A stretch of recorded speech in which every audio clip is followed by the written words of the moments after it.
上一集我哋講到上機12個鐘頭之前呢，我先知道要飛去大阪過生日啊！大阪？喺我完全冇 plan 行程做 free rider 嘅第一日呢，我哋就去咗食靚景和牛鐵板燒，同埋開箱咗難波最新開幕嘅5星級酒店。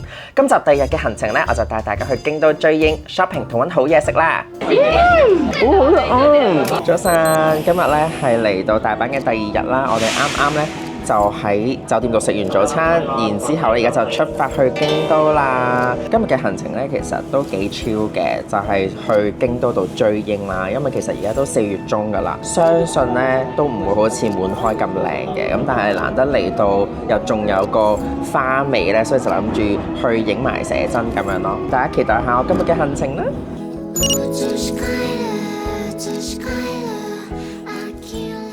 我哋咧啱啱搭咗1個鐘頭車咧，就由大阪咧嚟到京都嘅呢一個中樞島站啦。咁我哋咧今次嘅目標咧就要去揾河邊嘅，咁就咧要去呢個福建十石洲，係啦，咁就係一個河邊咧，咁去影呢個河，再加櫻花景嘅。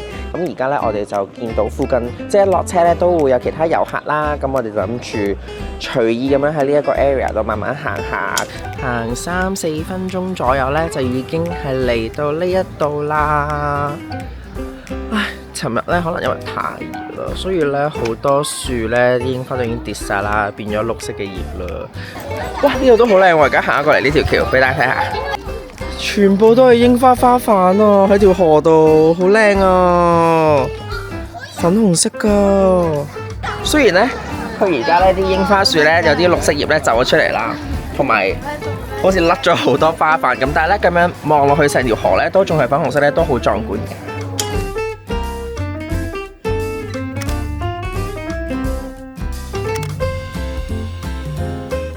哇！我唔知道大家咧喺個 cam 度咧捕唔捕捉到咧，係咁啲花瓣跌落嚟嗰下，好靚啊！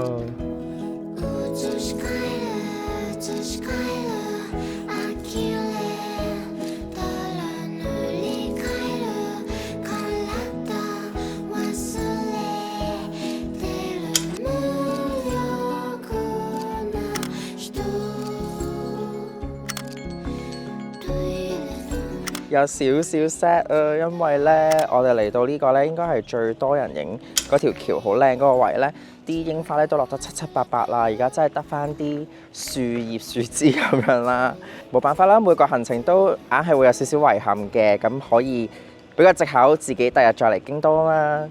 好啦，咁而家我哋影晒寫真之後咧，我哋就行翻去中樞島車站啦，然之後咧就去翻京都市中心，咁就去紫園4條嗰度，係啦，咁我哋就去揾餐廳啦，跟住咧去食一間我好想食嘅甜品，我哋一陣再去啦。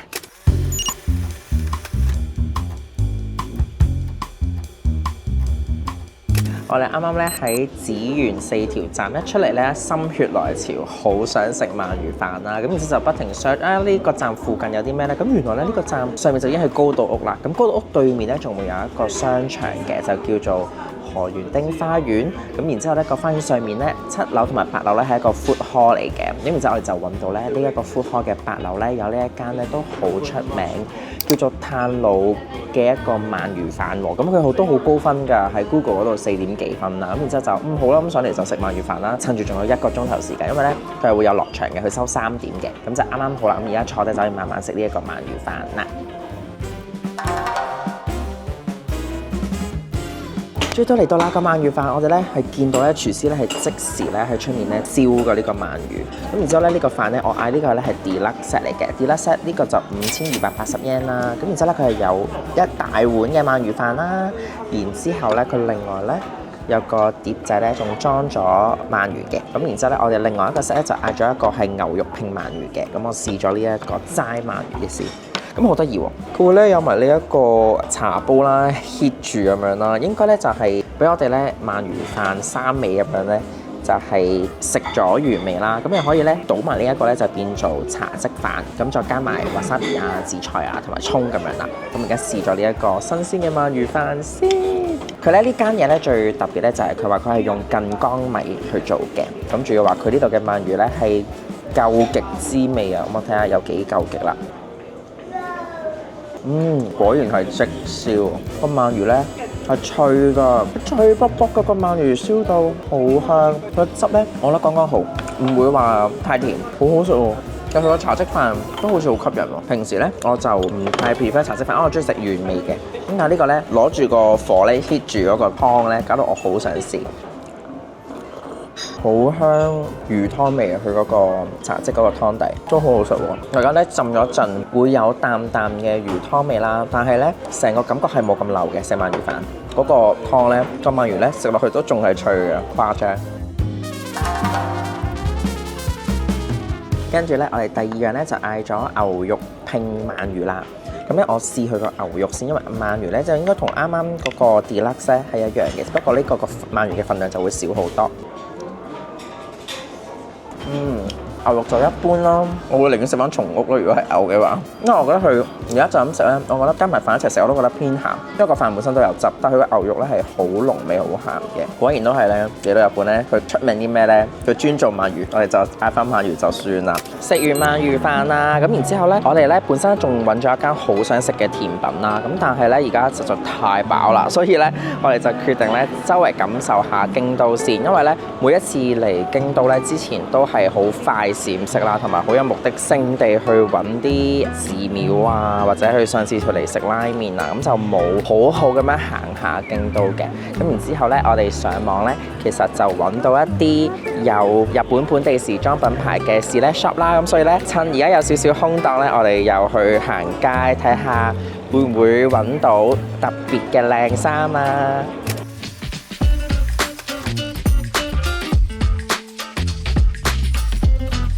經過咗一條咧好長、好多遊客，好似啲心齋橋嗰類型嘅大街叫錦市場之後咧，我哋轉過嚟一條冷巷咧，就揾到我今日想揾嘅呢間叫做 Atem 嘅 Select Shop 啦，好似細細間咁，入去睇下有咩靚衫先。好啦，咁入咗嚟呢一間鋪頭咧，其實係比較細嘅，咁佢其實咧真係得3至4個 rack 咁樣啦。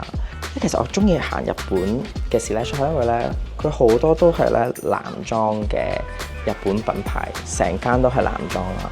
咁呢一間我覺得咧，佢主要都係賣啲素色啲嘅，同埋咧係易襯大路啲嘅款啦，但係咧會有少少特色嘅。咁但係佢有我好中意嘅2、3個品牌啦。首先就係呢個咧，應該係讀做 Yoke。唔識讀 YOKE 啦，咁佢嘅衫我不嬲都好中意嘅，咁但係咧呢一間 Select Shop 入嘅款咧就會係佢比較低調啲嘅，咁所以我覺得咧其實行日本嘅 Select Shop，即使你係會見到同一個品牌啦，但係咧都會有好多唔同嘅款同一櫃，咁呢一個咧都係我第一次認識嘅日本品牌，叫做 Yashiki， 係啦，佢都幾得意嘅，但係咧我摸落去咧，其實咧佢嘅質地係靚，但係咧我覺得如果喺香港着嘅話咧，就可能會太厚咯。見到呢一件日本品牌咧，我都覺得幾靚，同埋我覺得好中意呢一隻藍色啦。咁佢設計咧係我好中意嗰啲咧，有啲通窿嘅感覺啦。咁佢就做咗一個中袖款嘅，咁就幾寬身，我覺得幾靚喎呢一件着出嚟。同埋我好中意佢個領咧，佢就冇紐嘅，佢係一個小 V 領，咁好似有個 polo 位咁樣啦。咁我覺得呢件夏天其實香港裏面好似我而家咁樣咧，就咁着一件白色嘅 Uniqlo 背心啦，咁其實係幾易襯嘅。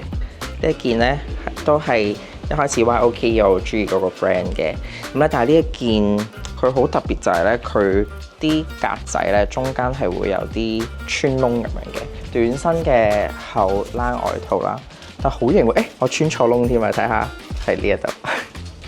咁咧佢特別之處就係佢呢度又會有穿窿啦，後面咧有啲格仔咧又會有穿窿啦，所以係幾得意嘅一個設計嚟嘅。呢件都好好睇喎，係嘛？呢件好型。店員哥哥就超 nice 啦，咁咧佢就講話啊，我哋呢度咧係冇得做免稅嘅，咁但係咧佢就可以私人整個 discount 俾我啦。咁我就問佢啊，如果我2人一齊買會唔會平啲啊？咁佢就俾咗個85折我嘅，咁所以圍到港紙1500蚊左右啦一件咯。咁啱啱嗰2件都係 made in Japan 係啦，咁所以我就好啦揀咗。好啦，買咗3件，跟住咧佢就另外再俾多咗2% off 我哋，所以咧 total 就應該係有7% off 嘅，咁其實就多過，因為雖然冇得退稅啦，但係佢俾呢個 discount 其實係多過退稅嗰個價錢嘅。啱嗰時咧 shop 一行出嚟咧，已經見到呢一間好靚嘅婚紗店啊，好靚啊，真係好中意啲裝修啊。跟住咧隔離咧呢個，呢個好似一個小商場仔咁樣啦。跟住呢一度咧就係、我諗大家香港人都會好熟悉嘅金子眼鏡店啦。我屋企有太多眼鏡啦，就唔買啦。睇下日本嘅麵包鋪咧，無論幾細間都好咧，都好精緻啊！唉，啱啱食飽飯啊，所以包呢啲就冇緣啦。等緊行完街咧就過去食甜品啦。好搞笑啊！呢度咧連 Columbia 咧〜都係做到好古色古香噶，好得意啊！我諗大家都好中意嚟到日本去買紫色牌嘅 North Face 噶啦。咁咧佢又太山體啦，我自己就可能未必啱嘅。喺 North Face 再行前幾步，我哋轉左咧，穿過公園之後咧，就會嚟到呢一間咧喺東京咧都好 hit、好出名嘅 select shop。咁呢一間咧就叫做 Graph Paper 啦。我哋都幾 surprise， 咦？我哋京都有一間喎，主要係一棟嘅喎，2層嘅喎。好，入去探下店先。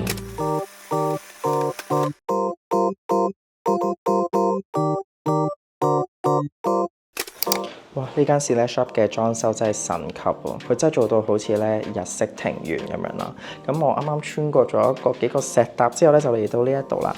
呢一條咧，我一睇我就覺得哇，好有氣勢，好靚。佢個 feel 好似 The Row 啦，但係佢個靚又好似我啱啱買嗰件恤衫咁樣，好靚啊！呢度你睇下。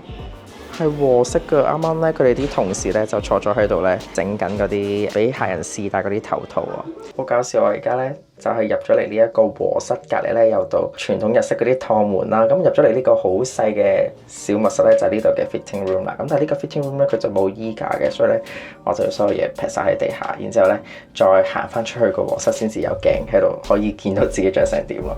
咁但係我都會喺度用呢個 cam 咧。照一照自己俾大家睇下我着成點嘅。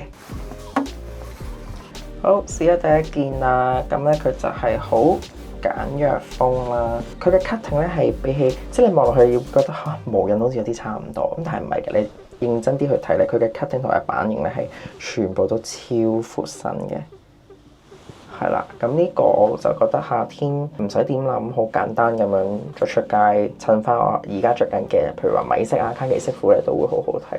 呢件都其實佢嘅價錢又唔算話特別貴咯，即係退稅之後就係18,000 yen 左右，幾百蚊咁樣咯。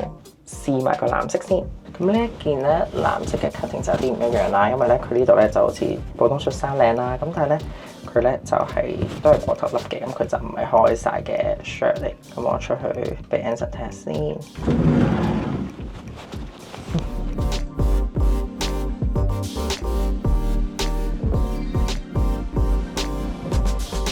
每行一間就買到嘢啦，跟住咧喺呢間 Graph Paper 咧，其實東京嘅時候咧都已經睇過佢嘅衫噶啦，但係嗰陣時咧可能咧對個 yen 咧冇咁抵啊，所以咧唔捨得買啊。咁但係咧嚟到而家咧對5喎，今日5.0幾喎，咁所以梗係買啦。咁我就試咗咧佢嘅版型係好靚嘅，咁我睇下有機會再着專集俾大家睇啦。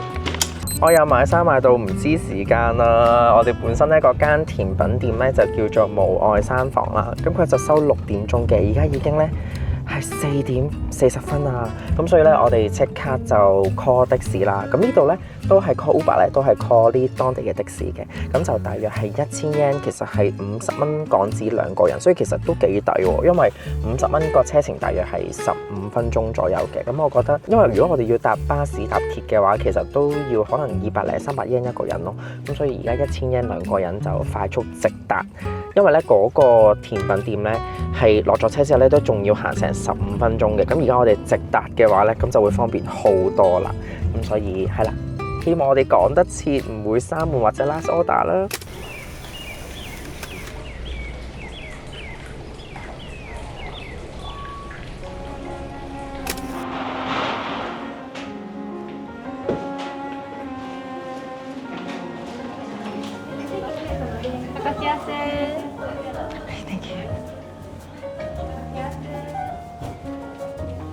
我哋講得切啦，咁佢咧都有提我哋咧，佢哋6點閂嘅，我哋仲有1個鐘頭咧去享受我哋呢一個甜品嘅。咁其實咧呢一間叫做無愛山房啦，其實咧係谷乃井旗下新開嘅一個日式甜品店嚟嘅。谷乃井咧其實係攞咗米芝蓮3星嘅懷石料理嚟嘅，咁我哋就冇機會冇時間去試佢嘅懷石料理啦。咁但係咧就特登去揾佢呢一間叫做無愛山房嘅甜品嚟到食呢個下午茶嘅，所以好期待啊！呢度嘅環境咧好靚，同埋咧佢好近清水寺啦，好近白板神社嘅。咁但係咧，因為我哋搭的士啦，我哋搭的士就覺得都好快好易啦，但係其實咧都要經過某一段嘅山路嘅，都幾長嘅。咁所以如果大家要喺嗰啲地方行過嚟嘅話咧，我諗都要預大約15分鐘左右啦。呢度個環境超清幽啦，好日式啦。跟住咧，我後面咧仲有一棵咧仲未落晒嘅淡粉紅色櫻花樹，好靚呢度個環境。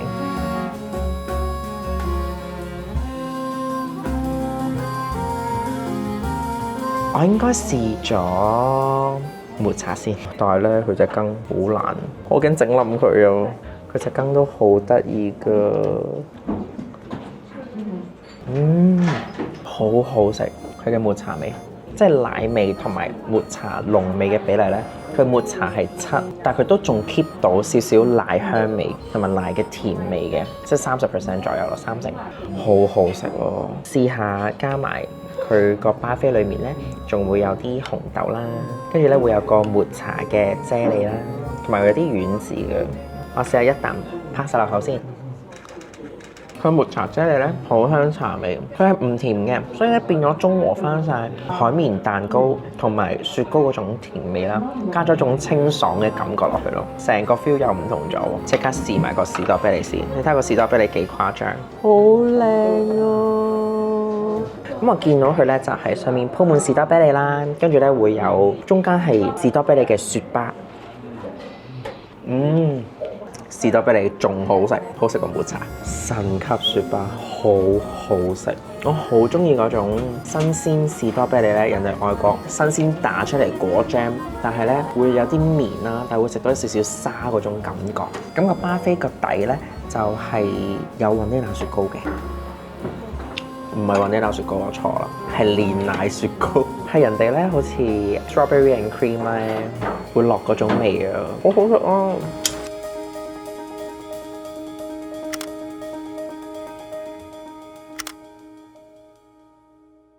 我哋行到去4條啦，跟住咧又未諗到有啲咩做啦，但係又好似未天黑，又唔想咁快翻大阪住，咁所以咧我哋就決定去埋一間咧我之前 book mark 咗嘅 Select Shop， 咁佢收7點嘅。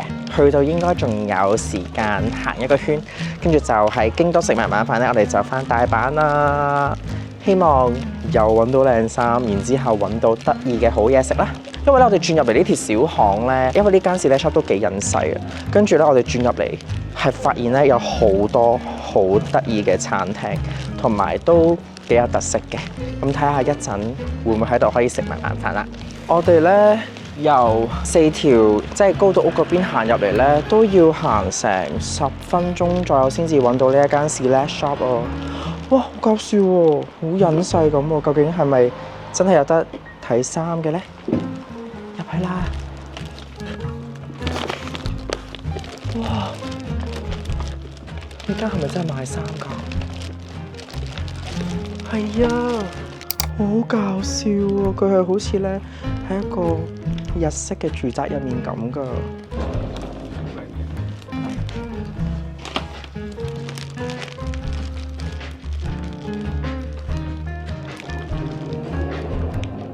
開暖氣咁樣嘅，好得意啊！我啱啱咧已經喺呢一間Select Shop度走翻出嚟啦，因為咧好熱啦。但係咧呢一間咧，我覺得係幾值得入嚟去睇嘅。雖然咧係幾偏僻啦，咁其實個 sales 都幾得意，佢都有好奇佢哋點解會揾到我哋呢間鋪頭嘅咁樣。咁因為我係喺 IG 度不停 bookmark 晒啲某一個，即係我去新嗰度旅行咧，我都會 bookmark 啲Select Shop嘅。咁呢一間咧，除咗有日本嘅本地品牌啦，有我好中意嘅 Amashi 啦，咁佢仲會有啲國際品牌嘅，例如 Marni 啊，同埋 Dries Van Noten 啊都有喎。咁所以如果大家對又想睇下國際品牌，又想睇好多日本特別嘅本地品牌嘅話，都可以嚟呢一間嘅。咁呢一間嘅款咧，其實佢哋揀嘅衫咧係比較花俏啲嘅，係啦。咁同啱 graph paper 嗰啲咧就完全唔同 style 嘅。但係咧實在熱到咧，因為我成身咧出晒汗，我真係唔係好敢試佢啲新衫。有幾件其實我都睇中咗啦，我都好想試俾大家睇。咁但係我就費事整污咗人哋件衫啦，所以我就冇試啦。咁冇辦法啦，而家我哋就出發去揾嘢食先啦。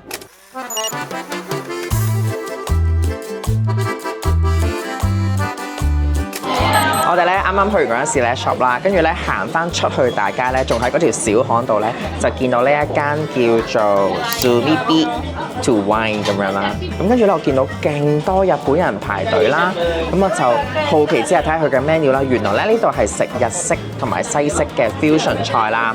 咁佢最出名咧就係呢度嘅即烤嘅牛肉，同埋佢有好多特色嘅 pasta 嘅。佢係有得嘟 QR code 咧，就有中英文 menu 啦。咁然之後咧就坐住喺個好似吧台咁嘅位咧，因為我哋冇 booking 啊，咁所以咧就係對住廚師咧食嘢嘅，咁所以咧而家就好期待啦，我就嗌咗杯白酒啦，因為呢一度咧好似飲酒都係呢一度嘅特色嚟嘅，咁佢個酒 menu 其實都幾豐富嘅，同埋佢有得放題，佢飲酒都有得放題，咁但係我就應該飲唔到咁多杯啦，所以我就嗌咗一杯試下先，咁咧佢就送咗呢一個前菜沙律俾我哋嘅，試下先，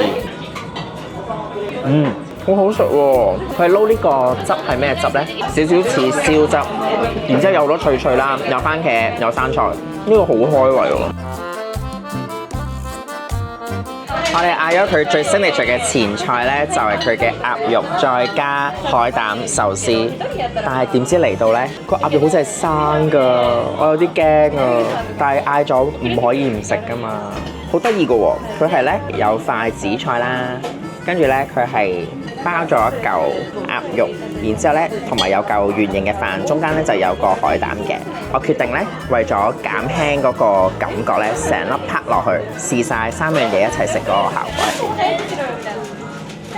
好食喎，一啲腥味都冇啦。海膽咧，雖然咧佢唔係好大嚿，但係你放入去加埋個飯咧係好 fresh 嘅，好甜嘅海膽味。佢紫菜咧有鹽嘅、脆嘅，所以食落去咧個口感係好奇特啊！因為我未食過呢類型嘅壽司咧，佢唔係一般魚生類型嘅壽司咯，因為咧佢嗰個鴨肉咧，佢好似做一個免治團子咁樣啦，所以其實咬落去咧唔難受嘅，即係我以為哇好啊，肯定好核突啦！如果係生嘅話，冇呢一個感覺，我覺得可以一試喎，真係人生第一次食生鴨肉喎，幾好食。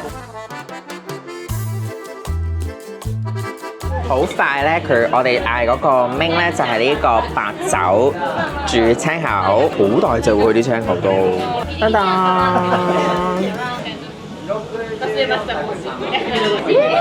好好食好新鮮，呢個一啲都唔腥喎，好甜喎，佢又有酒少少酒嗰個香味，咁佢會有啲洋葱嘅，佢煮到啱啱好，佢好似咧係啱啱一開殼咧，佢就攞上嚟啦。好食！青口嘅話咧，佢係有 step 1同埋 step 2嘅。step 1咧就係我哋食呢一個青口啦，剩低嘅白酒汁咧就會有埋啲青口嘅精華，再加埋啲白酒，然之後咧佢就會再煮一個 risotto 出嚟嘅。睇下，一啖又有飯又有三文魚子，一啖食晒先。超好食，好食，好鮮味啦！因為咧，你仲會食到咧個飯係有啱啱白酒煮青口嗰個汁嘅味道啦，佢仲會有青口嗰個鮮味喎。但係咧，佢落嗰個三文魚子啱啱好，就調翻嗰個鹹味出嚟咯，好好食啊！我以為咧就咁樣一盤咧得白色嘅飯，因為佢冇其他海鮮㗎啦，佢就咁一盤白色嘅飯。然之後再加三文魚子啦，但已經好夠啦。佢再加其他海鮮咧，破壞咗佢嗰個味道。我覺得食佢嘅鮮味已經好夠，好好食。我哋等咗40分鐘，終於都等到呢一個 main 上嚟啦。呢個咧就係佢嘅炭烤夢幻豬柳啦。哇，個樣好邪惡，你見唔見到咧？係又有豬肉啦，然之後咧肥肉都好多，一定好香好腍啦。因為咧其實咧我見到佢咧，其實廚房，因為我哋望住廚房做嘢啦，佢哋係完全係冇停過嘅。咁佢都有 warn 我哋咧，真係要等好耐喎。咁我哋都決定係要試下嘅，既然係佢嘅首本名菜。咁然之後咧呢一個豬柳我食咗一嚿先。咁佢就話咧豬柳咧佢係配咗一個味噌醬嘅，咁就係一個 fusion 咁樣啦。佢主要係咧烤到咧，你會見到中間咧係帶啲粉嫩色㗎，佢唔係烤到好老㗎。好腍啊嚿豬肉，佢味噌醬咧係有菇嘅香味嘅喎，因為佢咧配菜咧係有菇㗎。不過咧佢有啲部位咧，反而呢個豬咧食耐咗咧，佢偏多筋喎。啱啱咧我食到有一嚿咧係有啲筋咧，咬唔係好咬得爛啊！呢度最出名咧就係佢嘅烤和牛，我應該嗌翻烤和牛嘅，但係咧其實都唔差嘅，佢成個豬整體個味道都好好食，好香嘅。如無意外咧，呢度就係呢一條片嘅結尾啦。希望大家中意我今次第一次咧嘗試用 vlog 嘅形式帶大家嚟旅行啦。如果咧你想睇埋我喺之後嗰2日喺大阪點樣 shopping 同埋食有啲咩好嘢嘅話咧，就記得 like、subscribe 同埋撳埋我個鐘仔啦，同埋可以 follow 埋我嘅 IG。我哋下條片再見啦，拜拜。